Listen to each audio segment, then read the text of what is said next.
Rockefeller fue uno de los hombres más ricos de la historia. Su fortuna se valoraba en miles de millones de dólares, pero murió.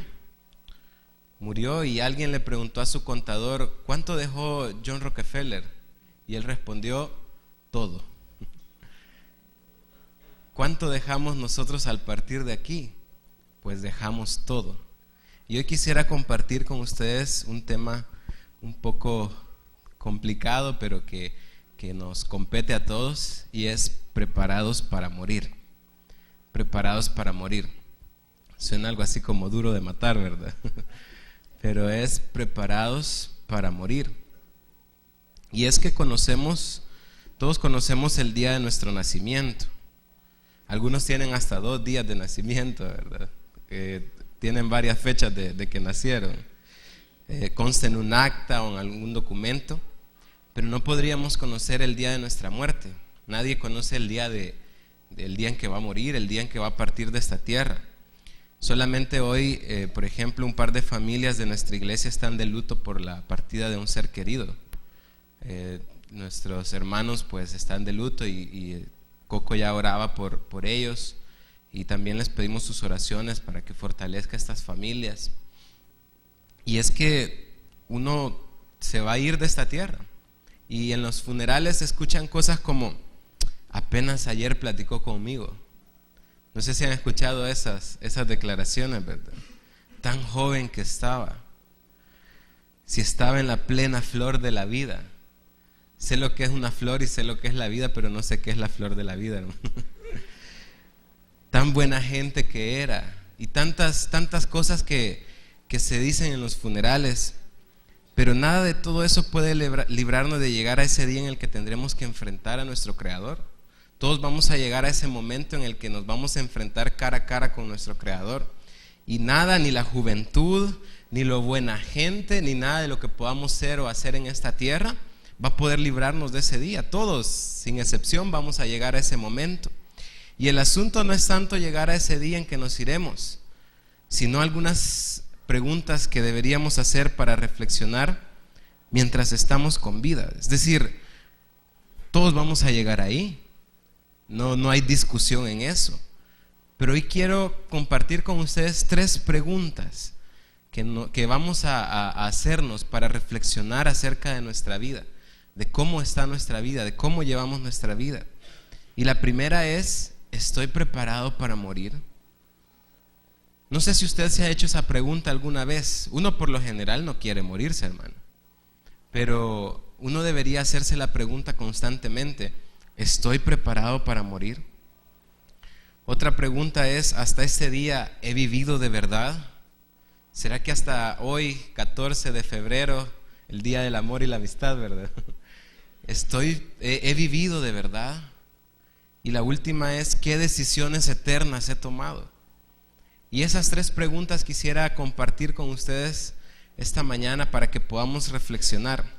Y para darle respuesta vamos a ir a Gálatas capítulo 6, versículo 7. Vamos a estar estudiando este pasaje en Gálatas capítulo 6, versículo 7 hasta el 9.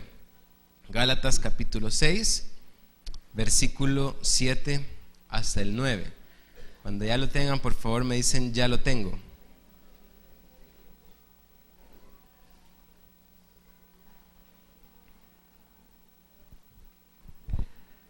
Gálatas capítulo 6, versículo 7. Y si ya lo tiene, me espera un ratito porque yo todavía no lo tengo.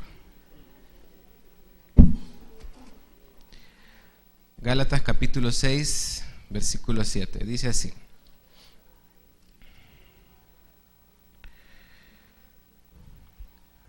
no os engañéis, Dios no puede ser burlado.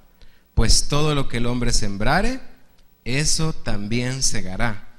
Porque el que siembra para su carne, de la carne segará corrupción. Mas el que siembra para el Espíritu, del Espíritu segará vida eterna. No nos cansemos pues de hacer el bien, porque a su tiempo segaremos si no desmayamos. Yo quiero leérselos en la Nueva Versión Internacional, que está un poquito más explicado, y dice así: no se engañen, de Dios nadie se burla. Cada uno cosecha lo que siembra. El que siembra para agradar a su naturaleza pecaminosa, de esa misma naturaleza cosechará destrucción. El que siembra para agradar al Espíritu, del Espíritu cosechará vida eterna. No nos cansemos de hacer el bien, porque a su debido tiempo cosecharemos si no nos damos por vencidos. Y volvamos a la primera pregunta: ¿estoy preparado para morir? ¿Estoy preparado para morir? Hermano, la vida se va exageradamente rápido. La vida se va tan rápido, sobre todo en este tiempo, ¿verdad?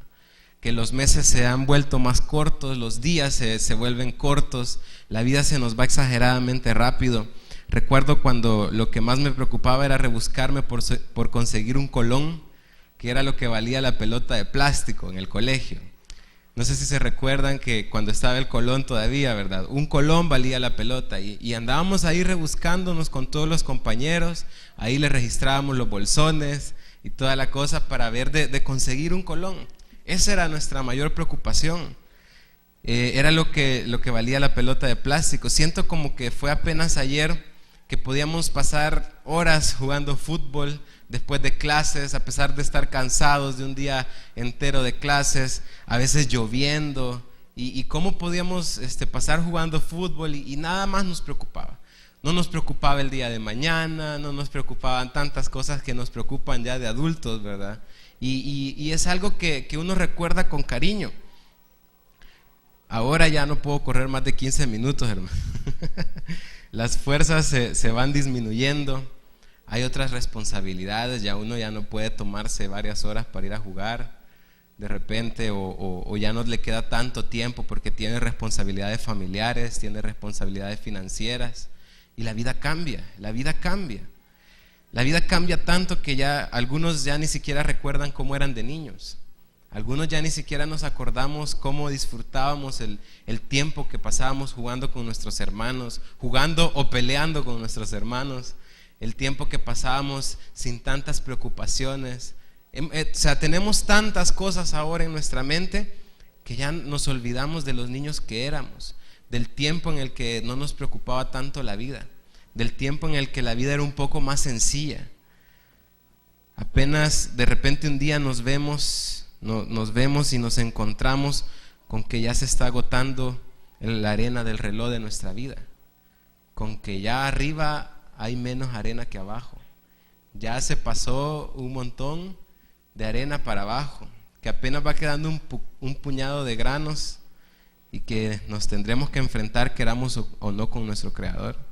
Algunos que ya estamos llegando o que ya están llegando al punto en el que van a enfrentarse con Dios, pues ya están viendo como que si su reloj de arena ya tiene poquita arena, ya les está quedando poco tiempo. Eso es para aquellos que viven su vida sin interrupción, pero ¿qué hay de aquellos que su vida termina abruptamente? ¿Qué hay de aquellas personas que un día están y al siguiente ya no? Que apenas ayer los vimos y ahora pues ya no están. Conocí la historia de una muchacha que salió de su casa a trabajar muy temprano, ya nunca volvió por un accidente de autobús en el que solo ella fue la única que falleció. Imagínense qué tremendo es salir y encontrarse con situaciones. La delincuencia está tan metida en nuestra sociedad que uno no sabe si va a regresar a su casa. Y hay tantas cosas porque el ser humano es tan frágil el ser humano. Hace algún tiempo yo iba a correr a la carretera aquí al bypass y somos tan frágiles que uno de repente ve venir aquellos animalones, ¿verdad? Aquellas rastras, y uno a veces se pone a pensar ¿y qué pasaría si medio me tocara una de estas?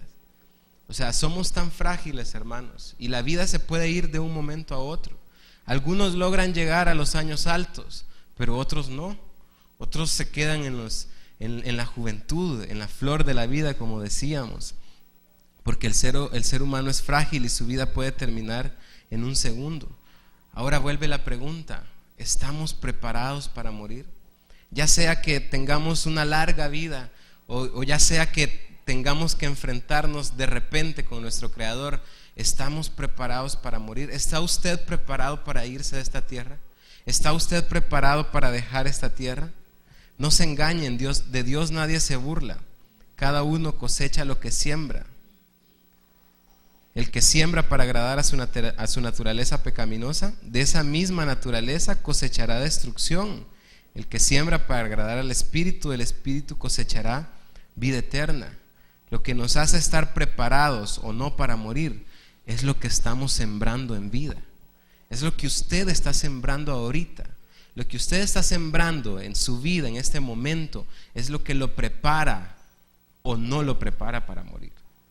Es lo que nos prepara o no nos prepara para morir. ¿Qué es lo que estamos sembrando? Lo que nos hace estar preparados es lo que estamos sembrando. Esa ley universal que dice que todo lo que sembramos, eso también vamos a cosechar. Todo lo que usted siembre, eso va a cosechar. Según este pasaje, quien siembra para la carne, de ella cosechará destrucción. Quien siembra para la carne, de ella cosechará destrucción. Está hablando de la destrucción eterna de su alma. Está hablando de la lejanía eterna con Dios. Está hablando el pasaje de que aquel que siembra para la carne, cuando le toca enfrentarse con su Creador, lo único que le espera es la destrucción. Y qué tremendo es ponerse a pensar en eso. ¿Para qué estamos sembrando nosotros? Aquel que vive en el pecado sin tomar en cuenta a Dios, obviamente no está preparado para morir. Aquel que vive satisfaciendo siempre sus necesidades y olvidando y dejando de lado a Dios, obviamente no va a estar preparado para morir. Ha escuchado, por ejemplo, en las películas se ve, ¿verdad? Cuando hay catástrofes y algunos están en peligro de morir, que algunos se ponen a llorar y dicen: yo no quiero morir, no quiero morir, no estoy listo. ¿Y cuántos de nosotros estaremos preparados para partir de esta tierra?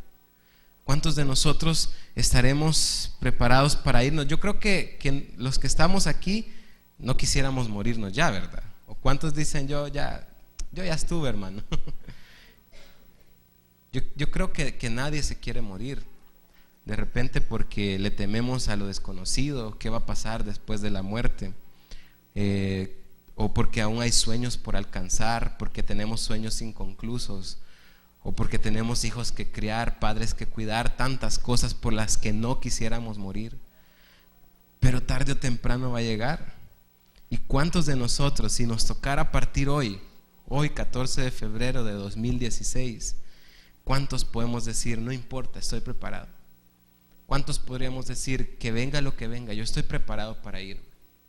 Como dijera Pablo en Filipenses 1:21, porque para mí el vivir es Cristo y el morir es ganancia. O sea, si yo me voy, gano. Así que uno siempre trata de ganar, ¿verdad? Uno siempre trata de ver cómo gana en las cosas que emprende, ¿verdad? Por ejemplo, ayer hicimos entrega de regalos celebrando algo del Día de la Amistad en la casa de estudio, y había quedado un regalo ahí rezagado que a nadie le había tocado, ¿verdad? Y entonces dijeron: bueno, entonces rifémoslo, dijeron. Y lo rifamos. Y uno siempre está tratando de querer ganar. Y vino un muchacho y dijo: a mí déjenme de último, dijo, porque ya que hayan pasado todos, ¿verdad? Y lo dejaron de último. Y cabal, el primero, yo era el que seguía y era el primero que me iban a dar. Y yo salí premiado, gracias al Señor. Si aquel hubiera agarrado ese y no lo hubieran dejado de último, se lo hubiera ganado. El punto es que nosotros siempre estamos queriendo ganar. Y Pablo dice: para mí el morir es ganancia. Para mí el morir no es pérdida, sino que es ganancia. ¿Por qué? Porque él sabía que estaba preparado para irse con el Señor. Él estaba preparado para enfrentarse con su Creador, porque había hecho todo lo que él le había mandado hacer. ¿Será que no estamos preparados porque sabemos lo que hemos estado sembrando hasta hoy? ¿Será que decimos o estamos conscientes de que hemos estado sembrando para la carne y por eso no estamos preparados? ¿O por qué de repente decimos: no, yo no quisiera irme? Qué bueno sería tener la convicción de Pablo de decir: para mí el morir es ganancia. Si yo me voy con el Señor. O sea, ya no tengo que sufrir aquí, ya no tengo que padecer hambre, ya no tengo que padecer frío, todo este tiempo, ¿verdad? Que tanto cuesta levantarse en las mañanas y bañarse. O sea, ya no tengo que padecer todas estas cosas porque voy a estar eternamente con Él. Para mí eso es ganancia. ¿Cuántos de nosotros podemos decir eso? Sembrar para agradar la carne es negar que tenemos necesidad de Dios. Cuando nosotros negamos que tenemos necesidad de Dios, estamos sembrando para la carne. Es pensar que podemos valernos por nosotros mismos. Es pensar que yo no necesito de Dios para poder vivir la vida. Es pensar que yo no necesito acercarme al Señor, congregarme en una iglesia. Es pensar que yo no necesito de Dios para poder vivir mi vida. ¿Y cuánta gente conocemos que vive así la vida? Que vive alejada del Señor, que vive alejada de las iglesias, que dice yo no quiero nada con Dios. Y muchas veces nosotros caemos en eso. Los cristianos, muchos cristianos que han sido fieles por años, de repente empiezan a dejar de asistir a la iglesia, de repente empiezan a hacer cosas que antes no hacían, y de repente vemos que su vida se está hundiendo y van a tener que regresar, pero ya todos maltratados, decía alguien. Y hemos visto muchos casos de eso. ¿Por qué regresar maltratados si podemos estar aquí sembrando para el Espíritu? Si podemos estar aquí sembrando para el Espíritu, para agradar al Espíritu, en vez de estar sembrando para agradar a la carne. ¿Sabe qué es sembrar para agradar a la carne? Es quedarme durmiendo cuando hay culto aquí en la iglesia. Y alguno puede decir, pero mire hermano, yo estoy cansado de toda la semana de trabajar. Yo creo que la mayoría de los que estamos aquí trabajamos, estamos cansados. Pero también la mayoría hemos valorado el hecho de que estar en la casa del Señor es mejor que agradar a mi carne por dormir una hora más. O sea, hay más ganancia en venir, congregarme y estar aquí alabando al Señor. Miren, los que no vinieron se perdieron de la cena del Señor. Los que no vinieron se perdieron de la alabanza tan rica esta mañana. ¿Y cómo podemos decir nosotros, bueno, mejor me voy a quedar ahí dormido un ratito más? Y es cierto, hermano, a veces cuesta y es difícil, pero sembrar para la carne es decir, yo voy a agradar más a lo que deseo que a lo que Dios quiere para mí. Y en ese sentido nosotros empezamos a sembrar para la carne, el complacer mis deseos malvados, pensar que no habrá consecuencias de mis actos, asumir que no habrá factura por estar alejados de Dios. O sea, en la vida usted va a tener consecuencias por alejarse de Dios. Usted va a tener consecuencias por dejar de lado al Señor, por decidir dejar de lado al Señor. Usted va a tener malas consecuencias, se lo aseguro y se lo profetizo. Porque eso es lo que dice la Biblia. Es que lo que uno siembra es lo que va a cosechar. Y si uno siembra alejado del Señor, pues alejado del Señor va a cosechar. Si usted siembra alejado de Dios, alejado de Él va a cosechar. Y qué tremendo es cosechar cosas que no sirven. El año pasado se arruinaron varios cultivos por la sequía. También después vino la lluvia y se arruinaron otra vez los cultivos. La gente había resembrado y vinieron lluvias que inundaron los cultivos y también se volvieron a perder. Qué tremendo es cosechar algo que no sirve. Qué feo ha de ser que usted esté esperando que salga un elote bien bonito, ¿verdad? Así amarillito, con el pelo rubio, y de repente le sale un elote todo seco. Qué feo es cosechar algo que no sirve. Cuando estamos alejados del Señor, nosotros cosechamos cosas que no sirven. Usted siembra cosas que no sirven y cosecha cosas que no sirven. Y por eso mucha gente dice, no, yo no estoy preparada para irme, porque sabe lo que ha estado sembrando. En cambio, sembrar para agradar al Espíritu tiene que ver con tomar en cuenta a Dios en mi vida terrenal, y eso me hace estar preparado para mi vida eterna. Tomar en cuenta a Dios para mi vida terrenal hace que yo esté preparado para seguir en la vida eterna. Si yo no tomo en cuenta a Dios en mi vida aquí, Dios no nos va a tomar en cuenta en la otra vida. Y eso es lo peligroso de no tomar en cuenta al Señor. Porque muchos tal vez van a decir, yo iba a la iglesia, yo diezmaba, yo predicaba en tu nombre. Y el Señor les va a decir, no los conozco, hacedores de maldad, al fuego eterno. Qué feo va a ser que en toda una vida de religiosidad nos lleve siempre al mismo lugar del que queríamos escapar, al infierno. Qué feo va a ser que al enfrentarnos cara a cara con nuestro Creador, lo único que vayamos a cosechar vaya a ser destrucción. Pero qué bonito es que cuando uno siembra y puede ver el fruto, aquel fruto, aquellas manzanas rojas así en las que uno hasta se puede ver en ellas, aquellas uvas grandes, cuando hay un fruto de verdad agradable. Qué bonito es cuando uno ha sembrado y ve que el esfuerzo de lo que ha sembrado da un fruto. Eso es lo mejor, hermano. Y qué tremendo es que podamos llegar al cielo, pensar que podamos llegar al cielo y que el Señor nos diga: bien hecho, buen siervo y fiel. En lo poco fuiste fiel, pasa al gozo de tu Señor. Pasa al gozo de tu Señor. Ya no tenés que preocuparte más por la situación en la que estás. Ya no vas a tener que preocuparte por la enfermedad, por la extorsión, por la falta de trabajo. Ya no vas a tener que preocuparte. Pasa al gozo de tu Señor. Y ese va a ser el fruto de haber tomado en cuenta a Dios en nuestra vida. Ese va a ser el resultado de que usted haya tomado en cuenta a Dios en esta vida. Sembrar para agradar al Espíritu es cada día dejar que Dios dirija mi vida, que su voluntad sea hecha en mí, que su palabra sea la que me guíe, que el consejo de su palabra esté presente en mí todos los días de mi vida, y que el consejo de su palabra esté guiando mis pasos, me esté diciendo a dónde ir y que yo obedezca ese consejo. Porque muchas veces pedimos consejo, pero no hacemos lo que nos aconsejan. Pero lo importante es que emprendamos cosas aconsejados por la palabra del Señor.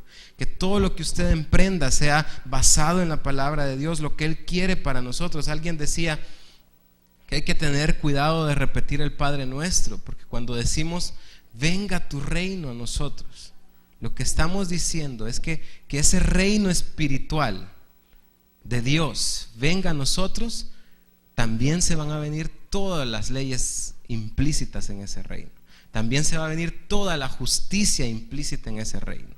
Y cuando yo digo que ese reino venga a mí, tengo que estar dispuesto a cumplir con lo que el Señor me manda. Y en la medida que yo cumplo con eso, entonces yo doy fruto. En la medida que yo cumplo con lo que Dios quiere de mí, yo doy fruto. Aquel que está alineado con Dios no tiene temor de morir, porque sabe que si le toca partir es porque Dios ya lo está llamando a su presencia. Aquel que está alineado con Dios, que se deja guiar por el Señor, que dice: Señor, tu voluntad que sea hecha en mi vida y no la mía, ese no tiene miedo de morir, porque está alineado con Dios y sabe que lo único que va a hacer la muerte va a ser un trámite para pasar a la vida eterna. O sea, la muerte va a ser solo un trámite. Y muchos de nosotros no estamos preparados para morir porque no estamos conscientes o no hemos tomado en cuenta a Dios en nuestra vida. Acercarse a Dios es agradar al Espíritu. Si agradamos al Espíritu, de Él vamos a cosechar el fruto del Espíritu. Gálatas 5:19 empieza diciendo y hace el contraste del fruto de la carne y el fruto del Espíritu. Dice: y manifiestas son las obras de la carne, que son adulterio, fornicación, inmundicia, lascivia, idolatría, hechicerías, enemistades, pleitos, celos, iras, contiendas, disensiones, herejías, envidias, homicidios, borracheras, orgías y cosas semejantes a estas, acerca de las cuales os amonesto, como ya os lo he dicho antes, que los que practican tales cosas no heredarán el reino de Dios. No heredarán el reino de Dios. Adulterio, fornicación, inmundicia, lascivia, idolatría, hechicerías, enemistades, pleitos, celos, iras. Cualquier parecido es pura coincidencia. Todos aquellos que practican estas cosas no heredarán el reino de Dios. Todos los que practican estas cosas no heredarán el reino de Dios. ¿Por qué? Porque están sembrando para la carne. Porque está sembrando para la carne. ¿Y qué decía el versículo anterior? El que siembra para la carne, de ella cosechará destrucción. El que siembra para la carne, de ella cosechará destrucción. Pero sigue diciendo el versículo 22: mas el fruto del Espíritu es amor, gozo, paz, paciencia, benignidad, bondad, fe, mansedumbre, templanza. Contra tales cosas no hay ley. Pero los que son de Cristo han crucificado la carne con sus pasiones y deseos. Si vivimos por el Espíritu, andemos también por el Espíritu. ¿Qué está diciendo ahí? Que el que cosecha para la carne, de la carne cosechará destrucción. Pero el que siembra, para el Espíritu, del Espíritu va a cosechar vida. Del Espíritu va a cosechar vida eterna. Y eso es lo importante de este mensaje. Que nosotros vamos a estar preparados para morir en la medida que sembremos para el Espíritu. Que sembremos para agradar al Espíritu y no para la carne. Yo sé que es difícil, hermano, a todos nos cuesta. A mí también me cuesta, aunque usted no lo crea. Me cuesta a veces dejar de lado lo que yo quiero y decirle al Señor: Señor, que tu voluntad sea hecha en mí. Me cuesta a veces no enojarme o no actuar enojado. Me cuesta a veces no decir cosas con ira. Me cuesta a veces, pero yo recuerdo en ese momento que si siembro en ese momento, si siembro palabras que digo con ira, con enojo, voy a cosechar destrucción. Pero ¿qué pasa si yo actúo con mansedumbre, con amor, como lo que estamos viendo en las casas de estudio, ¿verdad? Entonces yo voy a cosechar vida. Yo voy a cosechar vida porque estoy sembrando para el Espíritu. Entonces necesitamos que cada vez que nuestra carne nos diga: mira, hagamos esto, mira, complaceme, mira, hombre, echémonos 3 pupusas más, mira, hombre, tirémonos esta canita al aire, contestemos este mensaje insinuante. Mientras la carne nos dice: hagámoslo, ustedes recuerden, si yo siembro para esto, voy a cosechar destrucción. Destrucción de familias, destrucción de hogares, destrucción de salud, destrucción de tantas cosas. Pero si yo, y por último, destrucción de mi alma eterna, destrucción eterna de mi alma. Pero si yo siembro para el Espíritu y digo: no, la palabra me manda a hacer esto y yo voy a actuar por lo que dice mi Señor, entonces yo voy a estar sembrando vida. Yo voy a estar sembrando para el Espíritu y voy a cosechar vida. ¿Cómo cosechamos para el Espíritu? En primer lugar, hay 3 pasos para cosechar del Espíritu. En primer lugar, recibiendo el perdón que nos ofrece Jesús por medio de su sacrificio. Ese es el primer gran paso para empezar a cosechar del Espíritu. Si usted ya lo hizo, excelente, hermano, ya está en el camino. Ya va en el camino. Si usted ya reconoció al Señor y dijo: perdóname por mis pecados, yo te entrego mi vida, usted ya va en el camino, ya está empezando a sembrar en el Espíritu. En segundo lugar, acercándonos a Dios todos los días en nuestra vida.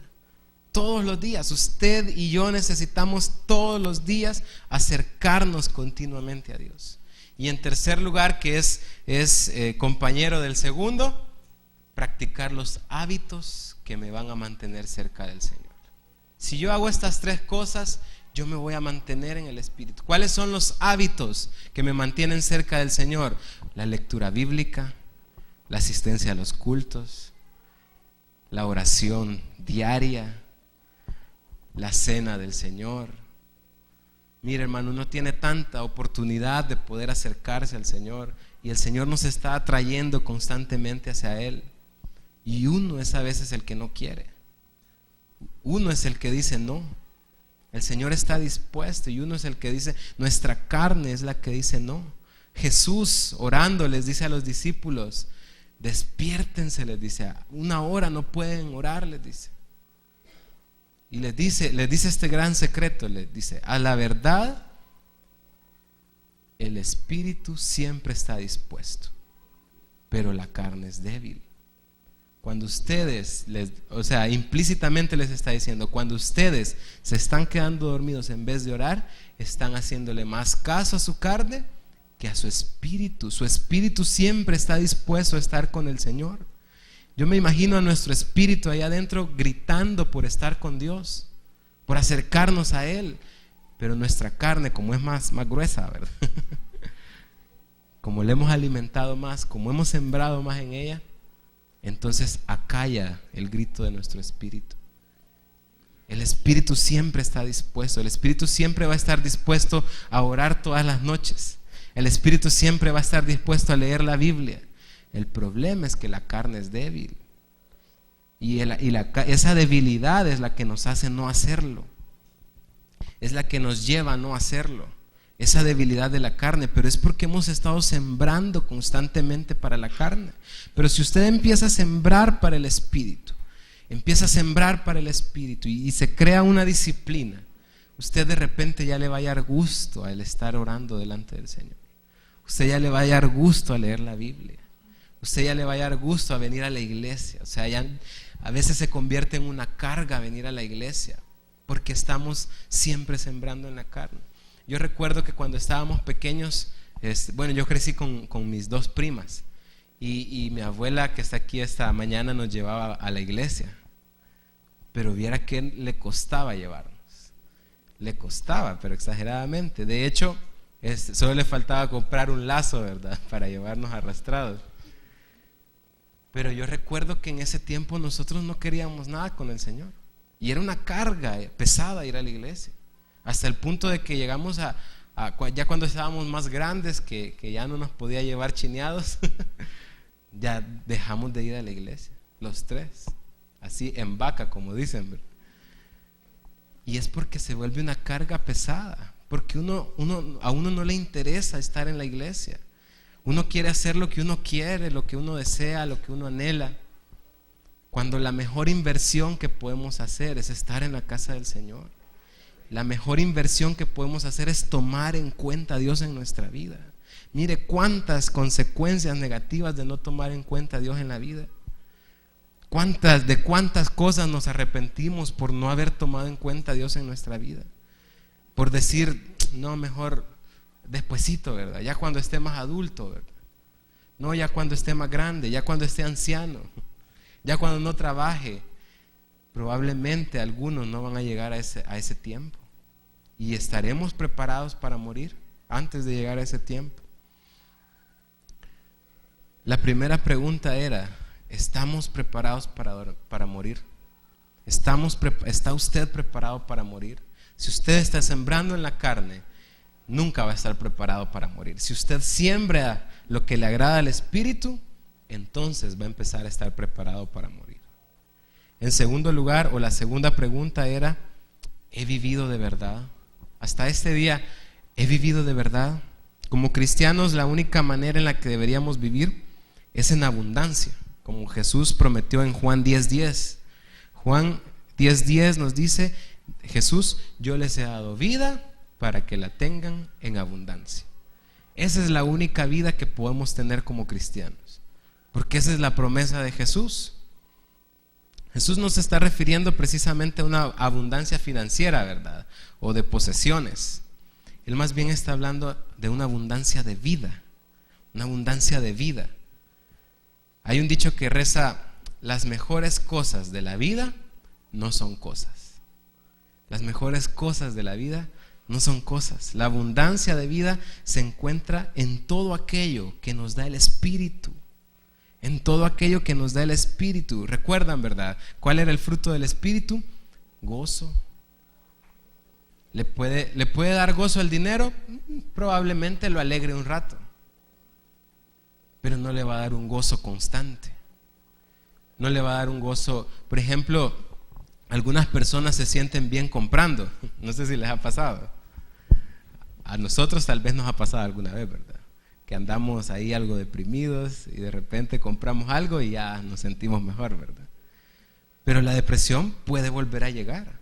Es decir, eso que hicimos, ese acto de comprar algo, de poder adquirir algo que nos tranquilizó en ese momento, no nos va a tranquilizar la próxima vez que nos pase. O sea, vamos a tener que volver a comprar algo más y volver a comprar algo más y en un círculo vicioso, ¿verdad? Entonces, el punto es que el gozo que da el Espíritu es totalmente diferente a lo que dan las cosas de esta tierra. El gozo que da el Espíritu es una alegría constante, es una sonrisa que está siempre dibujada en su rostro. Mírele la sonrisa al que tiene a la par. No estaba ahí, ¿verdad? Antes que lo viera. El gozo que da el Señor es incomparable. La alegría de poder pensar que uno, a pesar de lo que esté viviendo, puede estar con su Señor. Eso no se compara con nada, hermano. Ya decía Coco mientras orábamos, lo mejor es estar cenando contigo, Señor. Lo mejor en la vida. Nada se compara con estar cenando con el Señor, con tener intimidad con Él. Nada se compara, ni una casa nueva, ni un carro nuevo. El carro nuevo, después de un par de años, ya se va a hacer viejo. La casa nueva igual. Pero el gozo del Señor permanece para siempre, porque todo lo que Dios da es eterno. Aleluya, gloria al Señor. Porque esas cosas que Dios da son eternas. El fruto del Espíritu es perenne, es eterno. El gozo del Señor es maravilloso. ¿Qué otra cosa nos da el Espíritu? Nos da paz. Imagínense, paz. Cuánta necesidad tenemos de paz hoy en este tiempo. En el tiempo en el que nos da miedo subirnos a los buses. En el tiempo en el que nos vamos a la par del que parece menos malo. En el tiempo en el que andamos con tanta zozobra. En el tiempo en el que la sociedad nos hace presión para decirnos que el éxito verdadero es el financiero, y cuando no tenemos cosas o no tenemos posesiones o dinero, entonces nos sentimos mal, o cuando las deudas nos agobian. O sea, en este tiempo cuánta necesidad tenemos de paz, y eso el Señor lo da gratis, y eso el Señor lo da solo con sembrar en el Espíritu, sembrar las cosas que le agradan al Espíritu. Lea su Biblia toda esta semana y ore un rato antes de dormirse, aunque sea, y va a ver cómo el Señor va a empezar a poner paz en su corazón. Si usted no lo hace, si usted no lo hace hasta el momento, el Señor va a empezar a poner paz, a pesar de las situaciones difíciles, de la enfermedad, de la delincuencia, de tantas cosas, de los problemas familiares. El Señor nos ofrece paz siempre y cuando sembremos en lo que le agrada al Espíritu. La humildad, uno no puede comprar humildad, hermanos. Uno no puede comprar gozo, uno no puede comprar amor. El amor, tanta falta que nos hace. Hemos estado viendo en las casas de estudio, ¿verdad? Que la base de todo es el amor. La base de la paciencia, la base de para no enojarnos, la base de la humildad, todo es el amor. Actuar en amor. Y el Señor nos lo ofrece si sembramos en el Espíritu. La fe, cuánta necesidad tenemos de fe, hermano. Si cada día enfrentamos cosas complicadas y necesitamos fe para seguir adelante, para decir, yo voy a salir de esto en el nombre de Jesús. Y a algunos nos falta la fe, pero viene como consecuencia de sembrar en el Espíritu. O sea, la fe, el gozo, el amor, muchas veces los andamos buscando en cosas externas, cuando vienen como consecuencia de sembrar en el Espíritu. Es decir, vienen como el fruto del Espíritu. No tenemos que andarlo buscando, sino sembrar para el Espíritu y cosechar después en el Espíritu. Eso es lo que nos está diciendo la palabra. Entonces, en la medida que nosotros sembramos para agradar al Espíritu, estamos sembrando vida para nosotros mismos. Esa es una vida abundante, una vida llena de gozo, una vida llena de paz, una vida llena de amor. La abundancia de vida no tiene que ver con nada externo al hombre, sino con lo que pasa en su interior. La abundancia de vida no tiene que ver con las posesiones que pueda tener, sino con quién es en verdad. La abundancia de vida tiene que ver con el fruto del Espíritu en nosotros. El fruto del Espíritu en usted y en mí nos hace tener una vida en abundancia, a pesar de las circunstancias difíciles afuera. Mucho se ha hablado de que a pesar de tener muchas posesiones y dinero, alguien puede carecer de sabiduría para administrar. Alguien que pueda tener posesiones y dinero puede carecer de paz en su familia, puede tener un hogar destruido. Y es cierto, porque ya decíamos que la abundancia de vida no pasa por el exterior, sino por lo que sucede adentro de nosotros. El fruto del Espíritu se da en el Espíritu, y ese es el punto.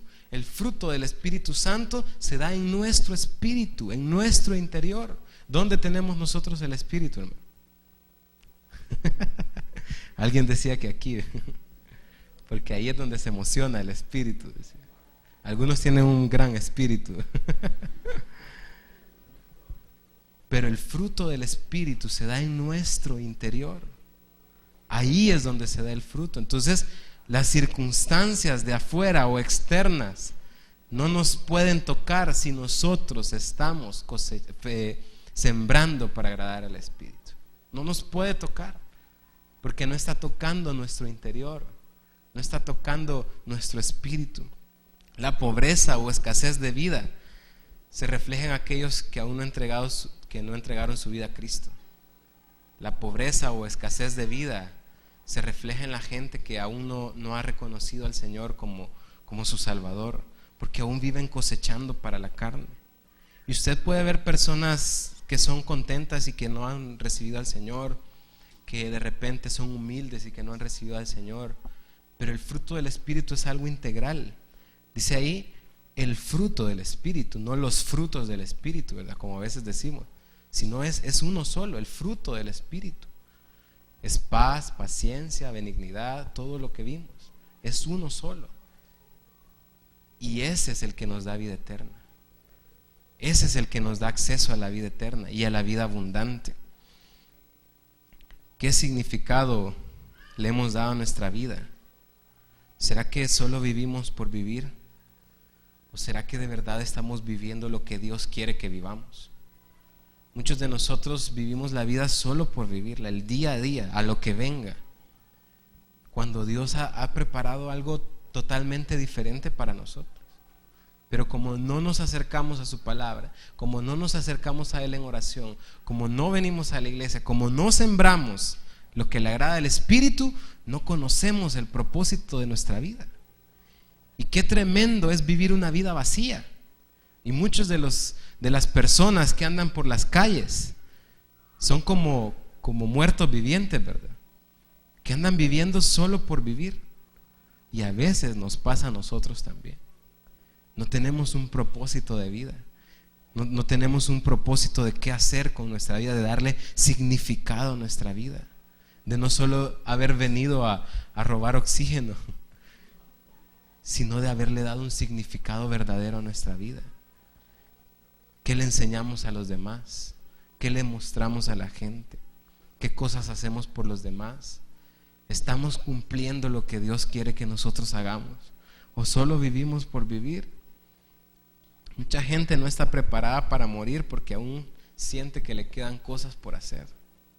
Y eso es cierto, o sea, uno siempre tiene planes, proyectos, pero aquel que está haciendo lo que Dios le ha mandado a hacer, ya sea en su trabajo, en sus estudios, en su ministerio, en cualquier área de la vida, en su familia, aquel que se ha alineado con Dios y está haciendo la voluntad del Señor, ese no le importa que el Señor se lo lleve porque es parte del plan.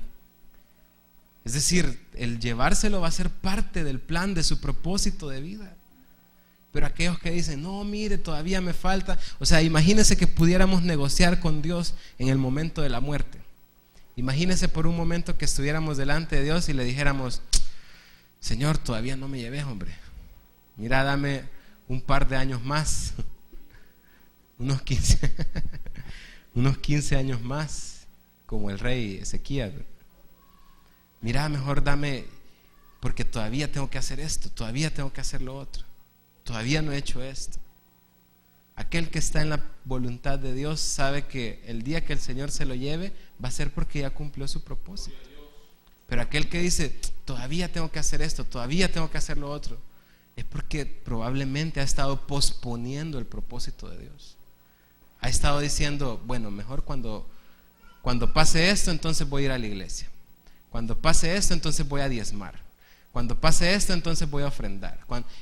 Y le damos largas y largas a lo que Dios nos está mandando en su palabra, o a los principios que Él quiere que obedezcamos.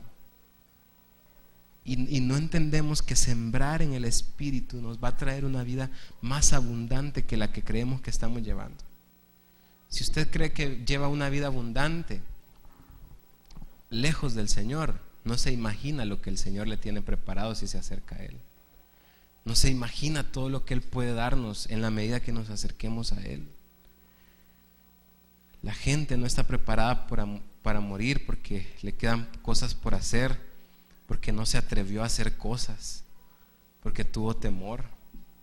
¿Cuántos muchachos hemos tenido temor de que la muchacha que nos gusta nos diga que no, verdad?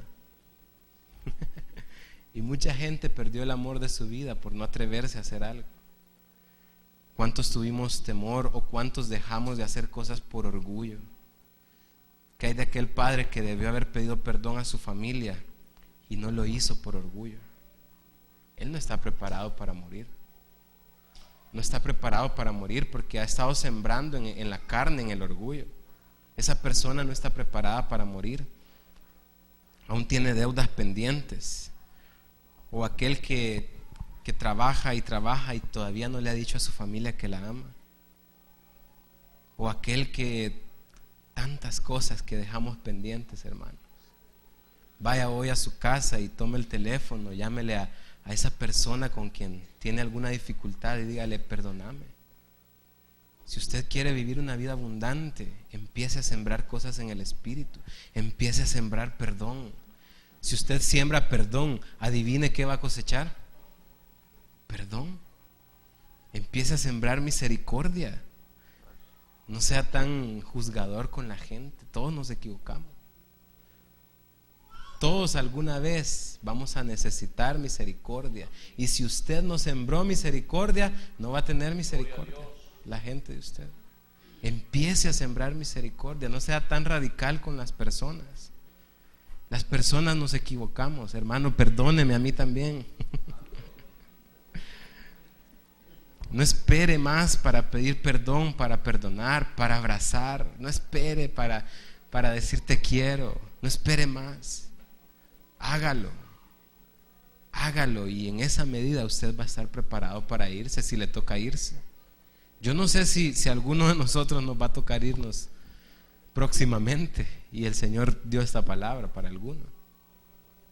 Pero yo le quiero animar para que usted haga todo lo que tiene pendiente por hacer y no lo ha hecho. No espere a que llegue el momento adecuado para hacer algo. Emprenda en el nombre del Señor y diga, en tu nombre, Señor, ahí vamos, hagámoslo. Tal vez el Señor hace tiempo que le ha estado diciendo, hace esto, y usted no lo ha hecho. No espere, porque puede ser que le toque irse y va a dejar aquí algo que tuvo que haber hecho. Yo espero llegar delante del Señor y decirle, Señor, todo lo que me dijiste que hiciera, lo hice. Todo lo que me mandaste a hacer, yo lo hice, Señor. Algunas veces me equivoqué y metí la pata feo, pero todo lo que me mandaste a hacer, yo lo intenté hacer. En tu nombre lo hice. Eso es mejor a esperar llegar a donde el Señor y decirle, fíjate que por temor no lo hice, Señor. Y si salía mal, yo quiero llegar delante del Señor y decirle, Señor, yo lo hice. Me equivoqué un montón de veces, pero yo lo hice en tu nombre, Señor. Y aquí estoy, listo para enfrentarme contigo. Y eso es lo que nos hace, haber sembrado en el Espíritu. Al final de nuestra vida, decía alguien, nos vamos a arrepentir más de aquello que no hicimos que de lo que hicimos. Al final de la vida nos vamos a arrepentir más de aquellas cosas que dejamos pendientes que de lo que hicimos. Algunos nos vamos a arrepentir de lo que hicimos, ¿verdad? ¿Por qué hice esto? ¿Por qué hice lo otro? Pero lo peor va a ser dejar inconclusos. dejar cosas inconclusas, decir, esto no lo hice, por esto, por temor, por orgullo, por lo que sea, eso no lo hice. Cumplir con el propósito de Dios para nuestra vida nos hace estar preparados para morir. Si usted está cumpliendo con lo que Dios le está demandando, entonces usted no tiene problemas. Usted no tiene problemas. Usted se puede ir hoy o mañana o dentro de 20 años.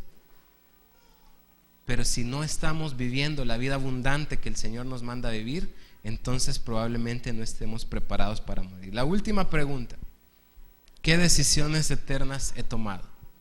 La primera era, decíamos, estamos preparados para morir. La segunda era, vivimos de verdad, vivimos una vida abundante. Y la tercera es, ¿qué decisiones eternas he tomado? Si usted no ha tomado la decisión de entregar su vida a Cristo, automáticamente tomó la decisión, en primer lugar, de no vivir abundantemente y de no vivir la vida eterna. Cuando uno decide no seguir a Cristo, uno está tomando la decisión de no vivir abundantemente y de no vivir la vida eterna. Vamos a Juan capítulo 3, versículo 16, y con esto vamos a ir concluyendo. Juan capítulo 3, versículo 16, todos nos lo podemos, pero vamos a seguir leyendo hasta el 18. Dice así: porque de tal manera amó Dios al mundo, que ha dado a su Hijo unigénito, para que todo aquel que en él cree no se pierda, mas tenga vida eterna. Porque no envió Dios a su Hijo al mundo para condenar al mundo, sino para que el mundo sea salvo por él.